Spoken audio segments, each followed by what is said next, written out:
Hi guys, आप सभी का आपके अपने YouTube channel B bright academy में बहुत बहुत स्वागत है। मेरा नाम भावना है और हम लोग पढ़ रहे थे अकाउंट्स के बेसिक्स को।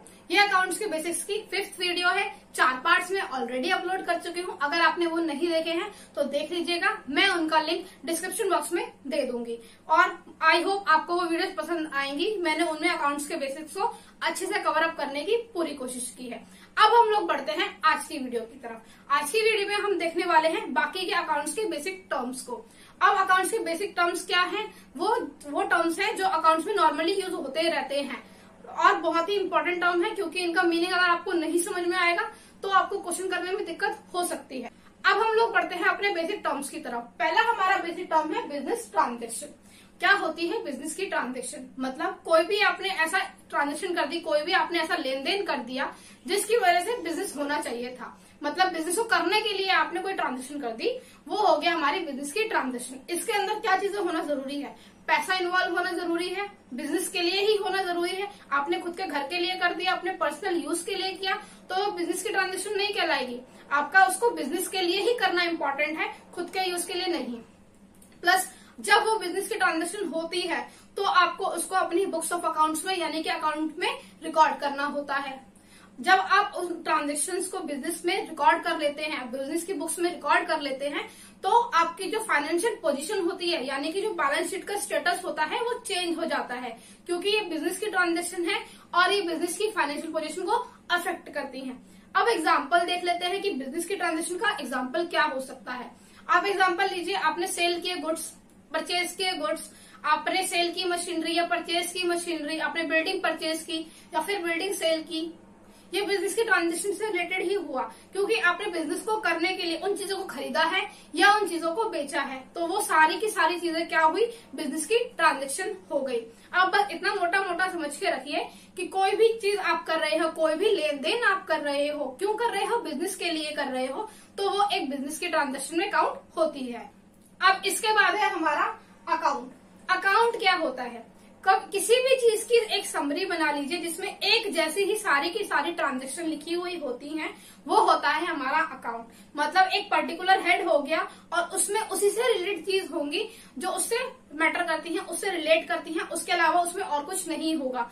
तो वो उसकी समरी बता देगा कि इससे रिलेटेड हमने कौन कौन सी ट्रांजेक्शन की हुई है, वो अकाउंट होता है। जैसे कि आप कैश का अकाउंट बनाते हैं कि यहाँ से हमें पैसे आए हैं, यहाँ हमने पैसे दे दिए हैं, तो एंड में हमारे पास कितने बच गए, ये एक अकाउंट बताता है कैश का। अगर आप बैंक का बनाना चाहते हो तो बैंक अकाउंट भी वैसा ही बनता है। आपकी जो पासबुक होती है आप बैंक अकाउंट समझ सकते हैं, क्योंकि उसमें आपने पैसे कितने जमा किए, कितने निकाले और लास्ट में कितना बैलेंस बच गया, ये शो करता है। तो ये भी अकाउंट में होता है और अकाउंट में लगभग हर ट्रांजेक्शन का आप बना सकते हैं अकाउंट। देखने में सिमिलर लग रहा है क्योंकि अकाउंट में ही अकाउंट बना लेते हैं, पर हमारा सब्जेक्ट ही अकाउंटेंसी है और इसमें अकाउंट्स ही बनने हैं, वो भी बहुत सारे। अब है हमारा कैपिटल, कि कैपिटल क्या होती है। अगर आपने अपना पर्सनल पैसे अपने बिजनेस में लगा दिए हैं तो वो हो जाती है कैपिटल हमारी। जैसे अगर कोई सोल प्रोप्राइटरशिप है, मतलब एक अकेले बंदे का ही बिजनेस है, तो उसने जो पैसा लगाया होगा अपने बिजनेस में, अपना खुद का पैसा, वो क्या हो गया? उसकी कैपिटल में काउंट हो जाएगा। लेकिन अगर मान लो पार्टनरशिप फर्म है तो पार्टनर्स मिलकर लगाएंगे उसमें पैसा, तो जो पार्टनर ने, हर एक पार्टनर अपना अलग अलग अपने घर से पैसे लेके आएगा, तो जो पार्टनर अपने घर से पैसे लेके आएगा जितना भी, वो उसका कैपिटल का अमाउंट हो जाएगा। और अगर कंपनी की बात करें तो कंपनी में शेयर कैपिटल नाम की चीज होती है। आपने नाम सुना होगा शेयर्स का। शेयर्स, इक्विटी शेयर या प्रेफरेंस शेयर, हम सिर्फ शेयर की बात करते हैं कि शेयर, किसी ने कंपनी के शेयर खरीद लिए तो वो शेयर कैपिटल में आ जाता है कि आपने उस कंपनी के मालिकाना हक रखते हो, भले ही कुछ परसेंट हो, क्योंकि आप सारे शेयर्स तो नहीं खरीद सकते हो। तो वो हमारा हो गया कैपिटल लगाना, मतलब खुद का पैसा, पर्सनल पैसा किसी बिजनेस में इन्वेस्ट कर देना, हमारा कैपिटल कहलाता है। अब नेक्स्ट है हमारा ड्रॉइंग्स। ड्रॉइंग्स क्या होती है?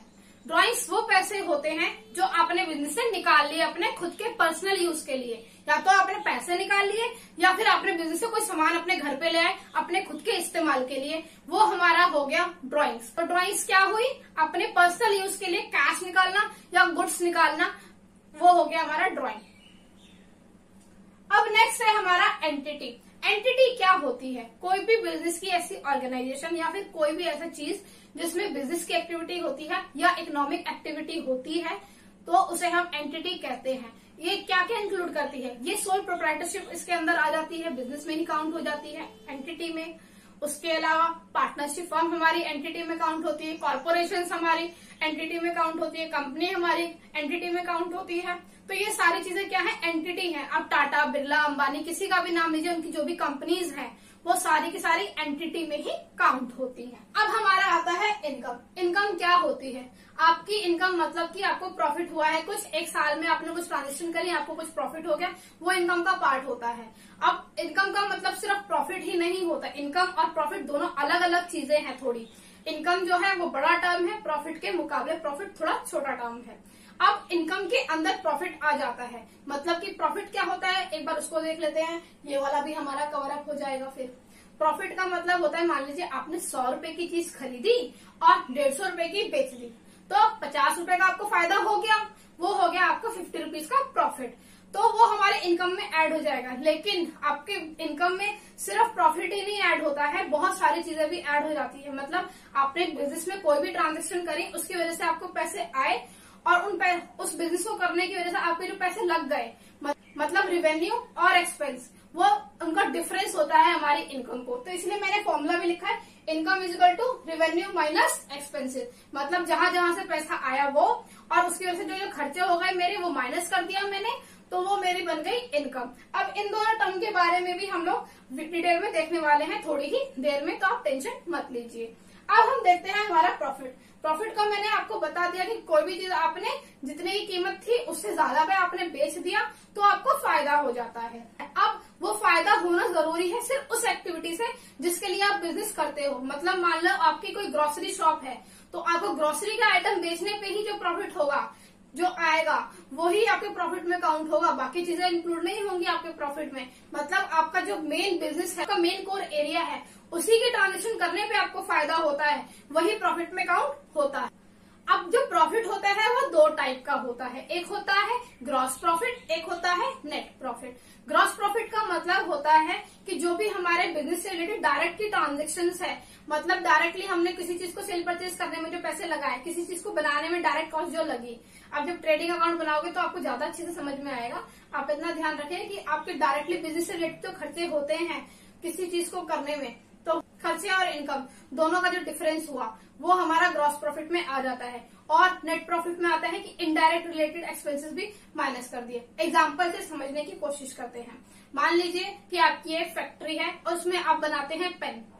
अब जो पेन आप बनाते हैं, तो पेन को बनाने के लिए आपने मशीन यूज की होंगी, आपने लेबर यूज की होगी, तो वो सारी चीजें आपने उस सामान को ट्रक में लोड करके कहीं भेजा भी होगा। तो ये सारी जो चीजें हुई, ये आपके डायरेक्ट कॉस्ट में ऐड हो जाती हैं। लेकिन फैक्ट्री का जो रेंट वगैरह हो गया, फैक्ट्री में जो अकाउंटिंग करने के लिए अलग से ऑफिस का एडमिनिस्ट्रेशन का डिपार्टमेंट है उनका, या फिर उनके वर्कर्स की सैलरी, उनके एम्प्लॉयज की सैलरी, ये सारी चीजें इनडायरेक्ट हो गई। तो अगर से डायरेक्ट खर्चे आप माइनस करते हो तो आपको ग्रॉस प्रॉफिट होता है, और अगर ग्रॉस प्रॉफिट में से आप इनडायरेक्ट खर्चे भी माइनस कर देते हो तो आपको नेट प्रॉफिट होता है। अब हम बढ़ते हैं हमारे आगे की टर्म्स की तरफ। अब पहली हमारी जो टर्म है वो है हमारी रिसिप्ट्स। अब रिसिप्ट्स क्या होती हैं? रिसिप्ट्स होते हैं वो अमाउंट जो आपको या तो मिल चुका है या वो आपको मिलने वाला है। अब ये जो अमाउंट मिलने वाला होता है या मिल चुका होता है, ये किसी भी तरीके से हो सकता है। यानी कि या तो आपने कोई एसेट बेच के कमाया हो, या तो आपने कोई सामान बेच दिया, आपने बिजनेस की कोई एसेट बेच दी, उसकी वजह से आपको पैसे मिल चुके हैं या मिलने वाले हैं, या आपने कोई गुड्स बेच दिए, उसकी वजह से आपको पैसे मिल चुके हैं या मिलने वाले हैं, या फिर आपने किसी को कोई सर्विस दे दी है, उस सर्विस के पैसे आपको मिल चुके हैं या मिलने वाले हैं। ये सारी कैटेगरीज इसमें हमारे रिसिप्ट्स में आ जाती हैं। अब जो रिसिप्ट्स होती हैं वो मेनली दो कैटेगरीज की होती हैं, एक होती है रेवेन्यू रिसिप्ट और दूसरी होती है कैपिटल रिसिप्ट। अब ये रेवेन्यू रिसिप्ट और कैपिटल रिसिप्ट क्या होती हैं वो भी देख लेते हैं। जो रेवेन्यू रिसिप्ट होती है, अगर आप जो रेगुलर बेसिस पे जो काम करते हो, मतलब जो आपका रूटीन एक्टिविटी है, आप उसको करके कमाते हो, तो वो आपका रेवेन्यू रिसिप्ट कहलाता है। कैसे? हम सेम ग्रोसरी स्टोर का एग्जांपल लेते हैं। कि जो ग्रोसरी स्टोर वाला है वो अपनी ग्रोसरी को सामान को बेच के ही जो पैसे कमाएगा वो उसकी रेवेन्यू की रिसिप्ट में आएगा, क्योंकि वो उसका डेली का काम है और डेली काम करने से जो पैसे वो कमाता है वो हमारा रेवेन्यू रिसिप्ट में आ जाता है। इसीलिए मैंने एग्जांपल भी दिया, सेल ऑफ गुड्स और rendering services. Like tuition provide करना एक सर्विस होती है, तो ट्यूशन प्रोवाइड करने से जो पैसे मिले, अगर आपका वो डेली का काम है कि आप सिर्फ ट्यूशन सिर्फ प्रोवाइड करते हो, तो आपको जो पैसे मिले या फिर आपको पैसे मिलने वाले हैं ट्यूशन प्रोवाइड करने से, तो वो सर्विसेज में आ जाता है। अब हम बढ़ते हैं हमारे नेक्स्ट टॉपिक यानी कि कैपिटल रिसिप्ट की तरफ। अब ये कैपिटल रिसिप्ट क्या होती है?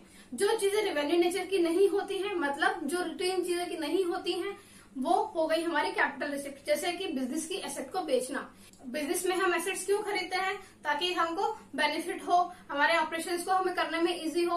अगर वो हम उस एसेट को बेच रहे हैं तो ये हमारा रूटीन की एक्टिविटी तो नहीं हुई, ये तो कभी कभार ही होता है, या तो मशीन खराब हो गई है या फिर हमें नई अपग्रेड करनी है, इस वजह से हमने उसको बेच दिया हो, तो ये हमारा रेगुलर नेचर का काम नहीं हुआ, इसलिए हमने इसको डाल दिया कैपिटल रिसिप्ट्स में, क्योंकि ये चीज हमने रेगुलर बेसिस पे नहीं करनी है, ये कभी कभार ही होती है। तो किसी भी एसेट को अगर आप सेल कर देते हो, चाहे वो लैंड हुई, बिल्डिंग हुई, प्लांट हुआ, फर्नीचर हुआ, फिक्सचर हुआ, कुछ भी हुआ, आपने उसको बेच दिया, आपने अपनी एसेट्स को बेच दिया, तो वो हमारा क्या हो गया? कैपिटल रिसिप्ट्स हो गया। अब हम बढ़ते हैं, हमारा नेक्स्ट टर्म है एक्सपेंसेस। एक्सपेंसेस क्या होते हैं?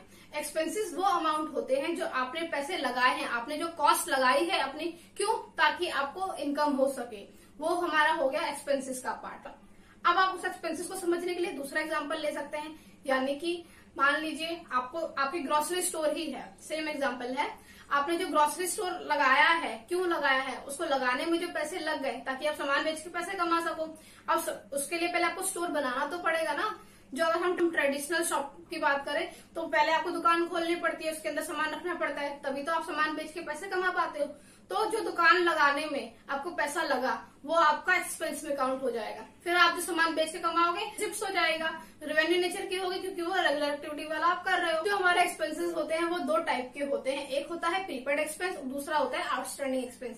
जब आप मोबाइल का रिचार्ज कराते हैं तो मोबाइल के रिचार्ज भी दो कैटेगरी के होते हैं ना, प्रीपेड एंड पोस्टपेड। तो ये प्रीपेड है, इसका मतलब कि आपको एडवांस में कराना पड़ेगा, मतलब किसी भी चीज की आपने एडवांस में पेमेंट कर दी तो वो प्रीपेड में आ जाता है, प्रीपेड का एक्सपेंस हो गया। अगर आउटस्टैंडिंग की बात करें, मतलब कि आपने वो काम तो करवा लिया लेकिन आपने उसके पैसे नहीं दिए, अभी पैसे देना बाकी है, तो वो हमारा आउटस्टैंडिंग एक्सपेंस में आ जाता है। अब जो प्रीपेड एक्सपेंसेस होते हैं उसका भाई, क्योंकि हमारा अकाउंटिंग का जो पीरियड होता है वो एक साल का होता है, अगर हम उस साल की बात कर रहे हैं, उस साल का प्रीपेड एक्सपेंस है, इट मीन्स कि वो एक साल से ज्यादा के पीरियड में ही चलने वाला होगा, तो इसलिए अवेलेबल फॉर फॉलोइंग ईयर और ईयर्स, यानी कि आपका एक साल या उससे एक साल से ज्यादा भी चल सकता है।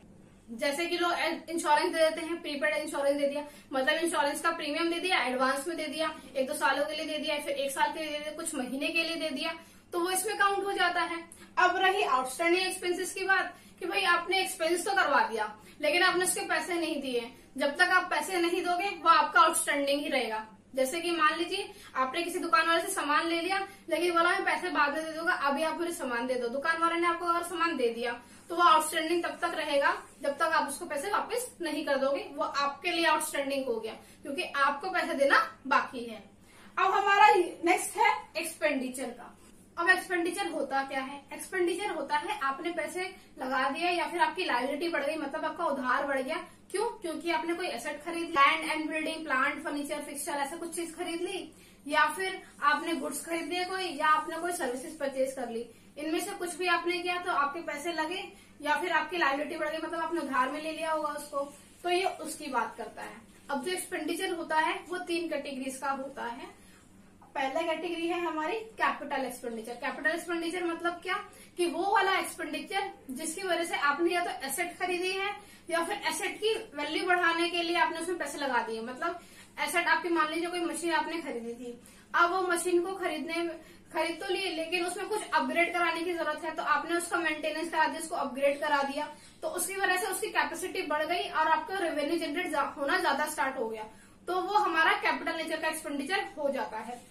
इसलिए मैंने लिखा भी है फॉर एक्वायरिंग एसेट, या तो आपने एसेट खरीदी है, और इम्प्रूविंग द एग्जिस्टिंग एसेट, यानी कि आपकी करंटली जो आपके पास एसेट थी उसमें कोई प्रॉब्लम थी तो आपने उसको इम्प्रूव कर दिया, उसको और अच्छी क्वालिटी का बना दिया, तो वो भी इसमें काउंट हो जाता है। Which will increase the earning capacity of the business, जिसकी वजह से क्या होता है, हमारे बिजनेस की अर्निंग कैपेसिटी मतलब उसके पैसे कमाने की क्षमता बढ़ जाती है। अब ये क्या है, परचेज ऑफ मशीन। एग्जांपल मैंने आपको पहले ही बता दिया कि आप परचेज करते हो मशीन को, वो आ जाएगा, या फिर मशीन को अपग्रेड कराते हो, कोई टेक्नोलॉजी अपग्रेड कराने में यूज कर लेते हो, तो वो हमारा आ जाता है कैपिटल एक्सपेंडिचर में। नेक्स्ट पॉइंट है हमारा रेवेन्यू का एक्सपेंडिचर। अभी रेवेन्यू एक्सपेंडिचर क्या होता है? रेवेन्यू एक्सपेंडिचर वो एक्सपेंडिचर होता है जो कि जिसका बेनिफिट आपको एक साल के अंदर अंदर तक ही रहता है, खत्म हो जाता है, उसके बाद वो नेक्स्ट ईयर तक कंटिन्यू नहीं करता है।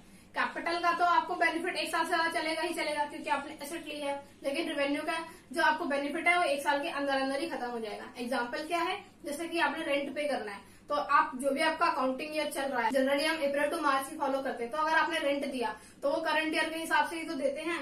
एडवांस एक तो सिक्योरिटी डिपॉजिट हो गया, उसके बाद छोड़ दी, उसके बाद जो आपका रेंट जाता है वो तो हर महीने के महीने जाता है, तो उसका बेनिफिट तो हमारे साल में ही खत्म हो गया, तो हम उसकी बात करते हैं। या फिर इलेक्ट्रिसिटी का बिल दिया आपने, या फिर एम्प्लॉयज की सैलरी दी, वो भी पर मंथ के बेसिस पे जाएगी और उस हिसाब से जाएगी, तो उनका बेनिफिट एक साल से ज्यादा तो चल ही नहीं सकता, इसीलिए वो किसमें आ गई, हमारी रेवेन्यू एक्सपेंडिचर में आ गई। अब लास्ट है हमारा डेफर्ड रेवेन्यू एक्सपेंडिचर। जब मैंने आपको फिक्टिशियस एसेट का कॉन्सेप्ट बताया था तो उसी के अंदर ये पॉइंट अब कवर भी था। अब इसको थोड़ा सा और देख लेते हैं। जो डेफर्ड रेवेन्यू एक्सपेंडिचर होता है ये एक तरीके का रेवेन्यू एक्सपेंडिचर ही होता है, मतलब क्योंकि इसके नाम में रेवेन्यू एक्सपेंडिचर ऑलरेडी आ रहा है तो ये रेवेन्यू नेचर का तो हुआ ही हुआ। अब क्या होता है, अगर आपने किसी को बहुत ज्यादा पैसे दे दिए, किसी वजह से, किसी एक्टिविटी की वजह से आपके बहुत ज्यादा पैसे लग गए, लेकिन जो उसका बेनिफिट है वो एक साल तक सीमित नहीं है, एक साल से ज्यादा तक चलने वाला है, तो हम उसको काउंट कर लेते हैं डेफर्ड रेवेन्यू एक्सपेंडिचर में। अब ऐसा कैसे, मान लीजिए आपने कोई एडवर्टाइजमेंट का कॉस्ट की है, बहुत ज्यादा बड़ी एडवर्टाइजमेंट करवाई, बहुत ज्यादा पैसे अपने लगा के करवा दी, और आपको पता है कि इसका एक साल ज्यादा बेनिफिट तो चलने वाला ही है, जैसे टीवी के एड्स का हो गया, बिलिंग बोर्ड्स लगा देते हैं लोग, उसका हो गया, या फिर और भी बहुत सारे मीन्स होते हैं, आपने उसकी वजह से एडवर्टाइजमेंट करवा दी, अब उसका बहुत ज्यादा बेनिफिट होगा, आपको एक साल से ज्यादा का होगा, तो वो क्या हो गया, डेफर्ड रेवेन्यू एक्सपेंडिचर में आएगा, क्योंकि उसका बेनिफिट एक साल से ज्यादा के लिए है और अमाउंट बहुत ज्यादा बड़ा है। तो हम क्या करते हैं, वो सारे अमाउंट को एक ही बार अकाउंट में नहीं दिखाते हैं, हम उसको डिफरेंट ईयर्स में दिखाते हैं और इक्वली दिखाते हैं, ताकि ज्यादा इम्पैक्ट एक ही साल पे ना पड़े। जितने सालों तक उस चीज का बेनिफिट रहने वाला है उतने सालों तक में ही हम डिवाइड कर देते हैं, हम उसको सिर्फ एक साल में कंटिन्यू नहीं करते हैं। अब हम लोग बढ़ते हैं हमारे आगे की टर्म्स की तरफ जो कि बाकी हैं। अब पहला हमारा टर्म आया गेन। गेन क्या होता है? गेन एक प्रॉफिट जैसी ही चीज होती है, लेकिन वो रेगुलर एक्टिविटीज से नहीं होता, इरेगुलर एक्टिविटीज से होता है। जैसे कि मान लीजिए कि आपने कोई एसेट बेची, एक तो एसेट को बेचा रेगुलर एक्टिविटी में आता नहीं है, और एसेट को बेचने में आपको प्रॉफिट हो गया, यानी कि मान लीजिए आपने की 1 लाख की एसेट थी, आपने 1,15,000, 20,000 या 1 लाख से ज्यादा अमाउंट पे आपने बेच दी, तो वो हो क्या हो गया, आपको प्रॉफिट हो गया। लेकिन यहाँ पर हम इसको प्रॉफिट ना यूज करके हम बोलेंगे गेन, क्योंकि एसेट को बेचना एक इरेगुलर एक्टिविटी है और उसको कमाने से प्रॉफिट हुआ है, तो अकाउंट्स की टर्म में हम उसको बोलते हैं गेन। अब नेक्स्ट है हमारा लॉस। लॉस का मतलब क्या होता है, भाई कभी भी आपने खर्चा ज्यादा कर दिया, आपके पैसे उतने कमाई हुई नहीं, तो उसे क्या कहते हैं हम, हमें लॉस हो गया। लॉस कुछ नहीं, बस एक्सेस ऑफ एक्सपेंसेस है ओवर इट्स रेवेन्यू, ये हो गया हमारा लॉस। अब जो लॉस है उसके एग्जांपल देख लेते हैं। जैसे कि मान लीजिए कि लॉस हो गया, क्यों हुआ, तो अर्थक्वेक आ गया, या फिर कोई चोरी करके ले गया, आपका पैसा चोरी करके ले गया, आपका सामान चोरी करके ले गया, तो ये सारी एक्टिविटीज लॉस के अंदर काउंट होती हैं। नेक्स्ट है हमारा परचेजेस। परचेजेस का मतलब क्या होता है कि आपने कोई सामान खरीदा है, लेकिन खरीदा क्यों है, ताकि आप दोबारा उसको बेच सको, इसलिए। या फिर आपने कोई सामान खरीदा, उससे कोई नया सामान बना दिया और फिर उसको भी बेच दिया, यानी कि purchase of goods for resale, या तो आपने उसको खरीदा और बेच दिया फटाफट, या फिर प्रोड्यूसिंग द फाइनल प्रोडक्ट, और आपने कोई नया फाइनल प्रोडक्ट बनाया उससे और उसको भी आपने विच आर ऑल्सो भी सोल्ड, मतलब वो भी आपने बेच दिया। ये हो गया हमारा परचेजेस में। अब इसका एग्जांपल देख लेते हैं। मान लीजिए आप कॉटन लेके आए और आपने उसको सीधा मार्केट में बेच दिया, तो वो तो हो गया सीधा रीसेल करने वाला। या फिर आपने कॉटन खरीदा, उससे पिलो बनाए और फिर पिलोस को बेचा मार्केट में, तो ये आपका हो गया, आपने एक फाइनल प्रोडक्ट नया बनाया है फिर उसको बेच दिया है। ये हमारे परचेजेस में काउंट होते हैं। अब जो परचेज होता है वो 2 कैटेगरीज का होता है, एक होता है कैश का परचेज, एक होता है क्रेडिट का परचेज। अब एक कैश का परचेज का मतलब क्या है? अगर आपने परचेज किया है, आपने कोई गुड्स खरीदे हैं, उसकी पेमेंट आपने कैश में कर दी, आपने तुरंत पैसे दे दिए और कैश में दे दिए, तो वो हो गया आपका कैश का परचेज। लेकिन क्रेडिट परचेज क्या हुआ कि आपने सामान तो खरीद लिया लेकिन आपने उधार में खरीदा है, आप पैसे बाद में दोगे, तो वो हमारा क्रेडिट परचेज में काउंट हो जाता है। नेक्स्ट पढ़ते हैं हम परचेजेस रिटर्न की तरफ। अब परचेजेस रिटर्न मतलब क्या? भाई आपने कोई सामान खरीदा लेकिन आपको पसंद नहीं आया, कोई गलती थी उसमें, कोई कमी थी, आपने उसको वापस कर दिया, वो हमारा परचेज रिटर्न में चला गया, आपने सेलर को वापस बेच दिया। वापस करने का कोई भी रीजन हो सकता है, जैसे आप अमेजोन से सामान खरीदते हो, तो अगर आपका जो अमेजोन से सामान आपने खरीदा है आप उसको रिटर्न कर सकते हो। कोई आपकी पॉलिसी होती है, जो भी आप उसके अंदर आपको टाइम लिमिट दिया हुआ होता है, आपको उसी के अंदर वापस करना होता है। या तो आपका गुड्स डिफेक्टिव है, जैसा देखा था वैसे नहीं आया, कोई और अदर रीजन हो गया, आप सामान वापस कर सकते हो ना। तो ये उसी की बात है परचेज रिटर्न। आपने कोई सामान खरीदा, आपको पसंद नहीं आया या फिर डिफेक्टिव था, आपने उसको वापस कर दिया, आपने उसको भेज दिया वापस सेलर के पास में, तो ये हमारा परचेज रिटर्न हो गया। अब परचेज रिटर्न का दूसरा नाम है रिटर्न आउटवर्ड, मतलब कि आपका सामान जब आता है तो अंदर आया सामान, लेकिन जब वापस भेजा तो आउट चला गया, बाहर चला गया, तो इसीलिए हम इसको बोलते हैं रिटर्न आउटवर्ड। तो आप इसको ऐसे याद रख सकते हैं। नेक्स्ट है हमारा सेल्स। सेल्स मतलब आपने कोई भी सामान बेच दिया, मतलब सेल ऑफ गुड्स हो गया, तो हम उसे सेल्स यूज करते हैं अकाउंट्स की लैंग्वेज में। अब जो सेल होती है वो भी दो कैटेगरी की होती है, कैश सेल होती है और क्रेडिट सेल होती है। कैश सेल मतलब क्या कि आपने सामान जो बेचा है उसके आपको पैसे मिल गए कैश में तुरंत, तो वो हो गया कैश सेल। और क्रेडिट सेल मतलब क्या, आपने उधार में सामान दे दिया, क्रेडिट सेल हो गई वो। नेक्स्ट है हमारा सेल्स रिटर्न। सेल्स रिटर्न का मतलब आपने जिसको भी सामान बेचा था उसने आपको वापस कर दिया। कोई भी रीजन हो सकता है, जैसे आप भी किसी को सामान वापस कर सकते हो, तो आपको भी तो कोई सामान वापस कर सकता है, तो ये हो गया हमारा सेल्स रिटर्न। सेल्स रिटर्न का दूसरा नाम भी है रिटर्न इनवर्ड, मतलब आपने सामान बेचा था तो बाहर चला गया था, लेकिन उसने वापस कर दिया आपको, तो वापस अंदर आ गया, तो इसलिए हम इसे बोलते हैं रिटर्न इनवर्ड। अब हम लोग आगे के टर्म्स को देखते हैं। बहुत ज्यादा टर्म्स हैं मानती हूँ, लेकिन अगर आप ये बेसिक टर्म्स अच्छे से समझ जाओगे तो आपको आगे अकाउंट्स को करने में दिक्कत नहीं आएगी और आप इजीली टर्म्स को समझ के अपने क्वेश्चंस को कर पाओगे। अब हम लोग देखते हैं हमारा आगे का टर्म है क्या। सबसे पहला है गुड्स। गुड्स क्या होते हैं? ये एक फिजिकल आइटम होते हैं जो हमको दिखाई देते हैं। इसका दूसरा नाम स्टॉक इन ट्रेड भी है। एग्जाम्पल लेते हैं, जैसे हमारा ग्रोसरी स्टोर था तो उसको एग्जाम्पल के रूप में देखते हैं। अगर ग्रोसरी स्टोर में जो भी आइटम्स है, ग्रोसरी के आइटम्स, वो सारे क्या होंगे? सारे के सारे गुड्स होंगे। अगर हम स्टेशनरी शॉप की बात करें तो स्टेशनरी के जितने भी आइटम्स होंगे वो सारे स्टेशनरी के गुड्स होंगे। अगर इलेक्ट्रॉनिक शॉप की बात करें तो इलेक्ट्रॉनिक्स के जितने भी आइटम्स होंगे वो सारे के सारे इलेक्ट्रॉनिक गुड्स होंगे। तो ऐसे ही हर एक अलग अलग कैटेगरी के गुड्स होते हैं, तो वो डिपेंड करता है आप किस चीज में डील कर रहे हैं। तो ये हो गया गुड्स। अब नेक्स्ट आती है स्टॉक की बारी। स्टॉक, जिसे हम इन्वेंट्री भी बोलते हैं, ये क्या होता है?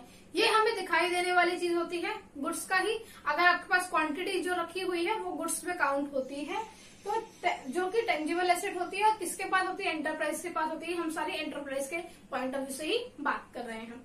अब जो स्टॉक होता है या इन्वेंट्री होती है वो दो तरीके की होती है। मतलब एक तो होगी वो जो हमने जो बिजनेस स्टार्ट किया साल के स्टार्टिंग में है, ओपनिंग जिसे कहते हैं, ओपनिंग स्टॉक या ओपनिंग इन्वेंट्री हो गई। और एक वो जो कि हमारे साल के एंड में बची हुई है, उसे हम बोलेंगे क्लोजिंग स्टॉक या क्लोजिंग इन्वेंट्री। अब जो स्टॉक होता है वो तीन कैटेगरीज का होता है, तीन काइंड का होता है या तीन टाइप का होता है। वो क्या क्या है? पहला है स्टॉक ऑफ गुड्स, मतलब कि आपके पास जो सामान बना हुआ रखा है, ये उसकी बात कर रहा है, वो हो गए स्टॉक ऑफ गुड्स। अब जो दूसरा होता है स्टॉक ऑफ रॉ मटेरियल। जरूरी नहीं है कि सिर्फ आपके पास पूरा का पूरा गुड ही पड़ा हो, क्या पता आपके पास रॉ मटेरियल का भी स्टॉक पड़ा हुआ हो, तो ये उसकी बात करता है। अगला है हमारा वर्क इन प्रोग्रेस। मान लो कुछ सामान ऐसा है जिसपे काम चल रहा था लेकिन काम पूरा नहीं हुआ है, तो उसे हम कहेंगे वर्क इन प्रोग्रेस में है वो स्टॉक। तो ये हमारा स्टॉक का कॉन्सेप्ट हो गया। नेक्स्ट आता है हमारा कॉस्ट। कॉस्ट क्या होती है? कॉस्ट एक ऐसा अमाउंट होता है जिसे आप एक्सपेंड करते हो, एक्सपेंडिचर जिसपे करते हो आप, यानी कि जिसे आप खर्च करते हो और कॉस्ट किसी भी चीज की हो सकती है, किसी चीज को बनाने की, प्रोडक्ट को बनाने की, किसी आर्टिकल को बनाने की, वो हमारी कॉस्ट हो सकती है। किसी एक्टिविटी को कर रहे हैं तो उसको करने में हमारा कितना खर्चा आया उसकी बात होगी, तो वो उसकी कॉस्ट हो जाएगी। तो हर एक चीज की कॉस्ट निकल सकती है। जैसे अगर आप पेन की बात करें तो पेन को बनाने की भी कोई कॉस्ट होगी, नोटबुक को बनाने की कोई कॉस्ट होगी, मोबाइल फोन्स को बनाने की कोई कॉस्ट होगी। हर एक आइटम की कॉस्ट बनने में कुछ ना कुछ तो लगती ही है, हम वहां पर उसी की बात कर रहे हैं। नेक्स्ट है हमारा वाउचर। वाउचर क्या होता है? जैसे आप जब अमेजोन से सामान खरीदते हो या किसी भी दुकान से सामान खरीदते हो और आपको इनवॉइस मिलता है या बिल मिलता है, वो क्या हुआ? आपका एक वाउचर हो गया। उसे अकाउंट के टर्म में क्या कहते हैं? वाउचर। ये एक आपके पास एविडेंस होता है, कोई प्रूफ होता है कि हाँ भाई आपने ये सामान खरीदा है, इस जगह से खरीदा है, इतने अमाउंट का है, और जो भी बाकी सारी टर्म्स एंड कंडीशंस लिखी होती है, डेट वगैरह, सिग्नेचर वगैरह जो होते हैं, वो सारी चीजें उसमें होती हैं, वो हमारा होता है वाउचर। अब जो अकाउंट्स में वाउचर में रिसिप्ट्स भी आती हैं, इसके बारे में भी हम देखेंगे, और डेबिट नोट, क्रेडिट नोट, ये हम आने वाली क्लासेस में देखेंगे कि ये भी कोई चीज होती है।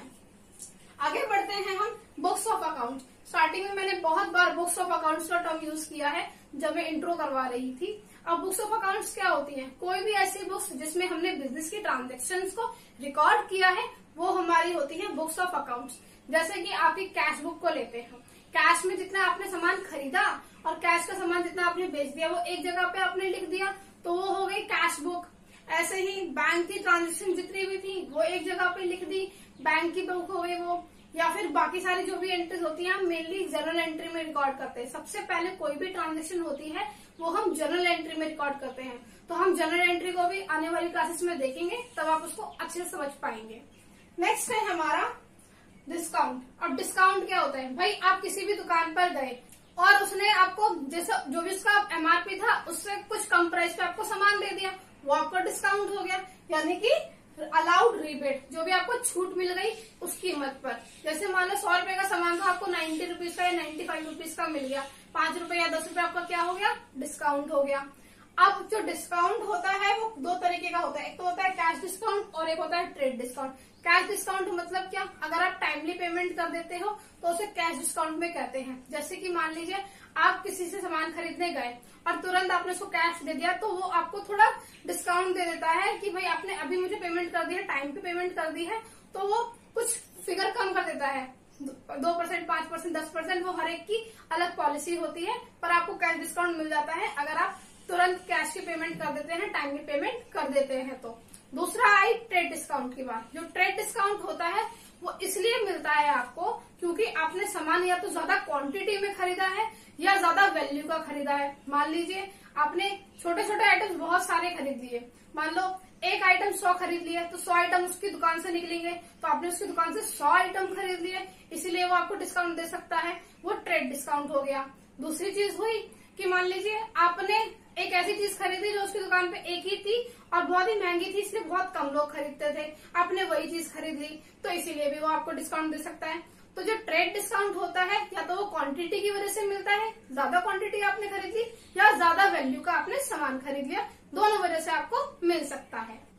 अब हम बढ़ते हैं हमारे आगे की टर्म्स की तरफ। अब हमारी नेक्स्ट टर्म है एंट्री। एंट्री क्या होती है? जब भी आप किसी भी ट्रांजेक्शन को या किसी इवेंट को बुक्स ऑफ अकाउंट्स में रिकॉर्ड कर लेते हैं तो वो होती है एंट्री। तो ये तो हो गया एंट्री, मतलब कि आपने कोई भी ट्रांजेक्शन करी, आपने किसी को सामान खरीदा या किसी को बेचा या कुछ भी किया और उसको आपने बुक्स ऑफ अकाउंट्स में नोट कर लिया, तो वो हो गई इसकी एंट्री। अब क्या है डेबिट? डेबिट क्या होता है? अब डेबिट और क्रेडिट ये दो वर्ड्स बहुत ज्यादा यूज करने वाले हैं। तो डेबिट होता है आप जब एक अकाउंट बनाते हो तो उसकी जो लेफ्ट हैंड साइड होती है वो डेबिट साइड होती है, और जो क्रेडिट होता है वो राइट हैंड साइड होती है किसी अकाउंट की। ठीक है। अब प्रोप्राइटर क्या होता है? कोई भी इंसान जो कि अपना बिजनेस में पैसा लगा के बैठा है, मतलब एक बिजनेस है उसमें एक इंसान ने अपना पैसा लगाया हुआ है और अगर फायदा होगा तो उसको होगा, अगर नुकसान होगा तो भी उसको होगा, तो वो हो जाता है प्रोप्राइटर, उस बिजनेस का ओनर। अब नेक्स्ट है हमारा डेप्रिसिएशन। डेप्रिसिएशन मैंने आपको पहले ही बताया था कि किसी भी एसेट की वैल्यू में अगर कमी आ जाती है तो उसे हम डेप्रिसिएशन कह सकते हैं। डेप्रिसिएशन बहुत तरीकों से हो सकता है, जैसे कि आप किसी चीज को बहुत ज्यादा टाइम तक इस्तेमाल कर रहे हो तो उसकी वैल्यू में कमी आ जाएगी, तो वो डेप्रिसिएशन हुआ अफ्लेक्स ऑफ टाइम की वजह से।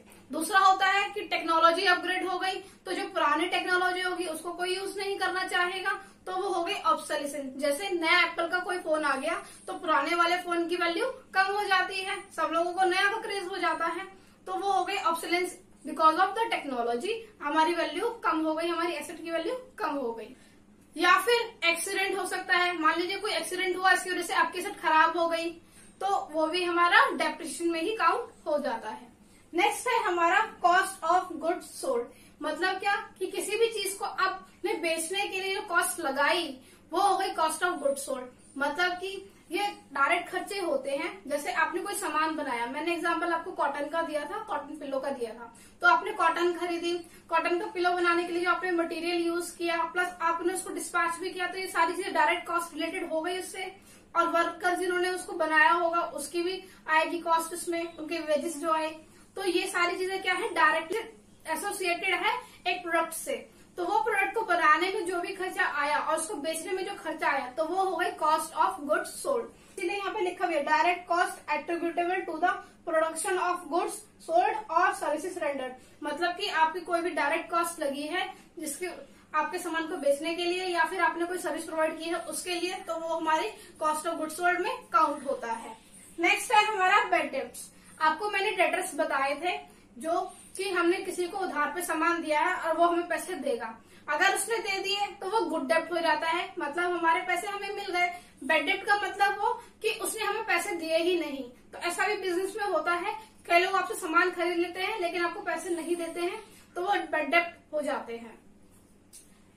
इसका अमाउंट हमको राइट ऑफ करना होता है बुक्स ऑफ अकाउंट्स में। आप प्रॉफिट एंड लॉस अकाउंट में इसको दिखाते हो, जब हम बनाएंगे तो हम इसको देखेंगे। नेक्स्ट है हमारा इंसॉल्वेंट। इंसॉल्वेंट कौन होता है? अगर हम हिंदी लैंग्वेज में बात करें तो वो होता है दिवालिया इंसान। मतलब एक ऐसा इंसान जिसने बहुत सारा उधार ले रखा है लेकिन वो किसी का भी उधार चुका पाने में सक्षम नहीं है, वो किसी का भी उधार पूरा चुका नहीं पा रहा है, उसकी पोजीशन ऐसी नहीं है कि वो अपना उधार चुका पाए, वो हो गया इंसॉल्वेंट पर्सन या दिवालिया आदमी। दूसरा हो गया सॉल्वेंट पर्सन। इंसॉल्वेंट का बिल्कुल उल्टा, जो इंसान अपने उधार को वापस चुका सकता है वो हो गया सॉल्वेंट पर्सन। नेक्स्ट है हमारा बुक वैल्यू। बुक वैल्यू क्या होती है? आप बुक्स ऑफ अकाउंट्स में जो वैल्यू दिखाते हो किसी भी चीज की, वो होती है बुक वैल्यू। जैसे मान लीजिए आपकी अकाउंट्स की बुक में लिखा हुआ है बिल्डिंग वर्थ ₹10 लाख, मतलब बिल्डिंग की जो वैल्यू है वो 10 लाख रुपए की है, तो वो क्या हो गई, 10 लाख उसकी बुक वैल्यू हो गई। नेक्स्ट है हमारा बैलेंस शीट। बैलेंस शीट का मतलब होता है फाइनेंशियल पोजीशन बताना कि हमारी कितनी एसेट है, कितनी लायबिलिटी है और कितनी कैपिटल है। अब आपको ये टर्म्स ज्यादा अच्छे से समझ में आ पा रही होंगी कि एसेट क्या होती है, लायबिलिटी क्या होती है और कैपिटल क्या होती है। तो बैलेंस शीट उन सबकी वैल्यू हमें दिखाती है कि आज की डेट में हमारे पास टोटल एसेट्स कितनी हो गई, हमारी खुद की लगाई हुई कैपिटल कितनी हो गई और हमने कितना उधार लोगों से लिया हुआ है, ये सब हमारी बैलेंस शीट में शो होता है। अब जो बैलेंस शीट होती है या तो वो किसी इंसान की भी हो सकती है या वो एक कंपनी की भी हो सकती है। तो यहाँ पर हमारे बेसिक टर्म्स खत्म होते हैं। आई होप मैं आपको समझाने में कामयाब रही होंगी। आपको ये वीडियो अगर अच्छा लगा तो प्लीज इसे लाइक कीजिएगा, अपने दोस्तों के साथ शेयर कीजिएगा ताकि वो भी इस वीडियो को देख के इसकी यूजफुल इन्फॉर्मेशन को ले सके। थैंक यू सो मच मेरी वीडियो को देखने के लिए।